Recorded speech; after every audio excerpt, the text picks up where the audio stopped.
যদি এমন হয় তোমার মনে হচ্ছে যে তোমার রব তোমার ডাকে সাড়া দিচ্ছে না, যদি দিনের পর দিন তাহাজ্জুদ নামাজে দাঁড়ানোর পরও মনে হয় যে তোমার আশা অপূর্ণ থেকে যাচ্ছে, আশাগুলো পূর্ণ হচ্ছে না, মনে হচ্ছে যে তোমার রব তোমার ডাকে সাড়া দিচ্ছে না, তবে হতাশ হয়ে যেও না হে বিশ্বাসীরা। হে মুমিন, জেনে রেখো, যারা ধৈর্য ও নিষ্ঠার সাথে চেষ্টা করে আল্লাহ অবশ্যই তাদের সাথে আছেন। আল্লাহ বলেছেন, ফাইন্না মাল উসরি উসরান, ইন্না মাল উসরি উসরান।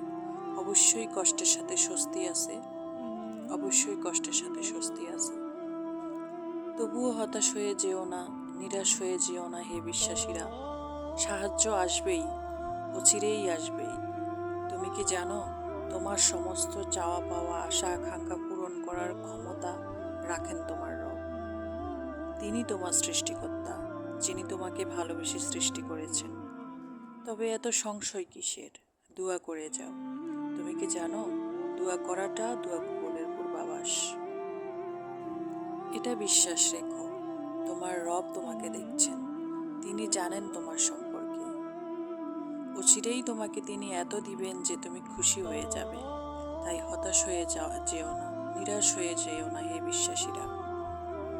তোমার রবের ফয়সালার জন্য অপেক্ষা করো, দোয়া করে যাও, ইনশাআল্লাহ আশা পূর্ণ হবেই। আল্লাহ অবশ্যই বিশ্বাসীদের সাথে থাকেন, ধৈর্যশীলদের সাথে থাকেন।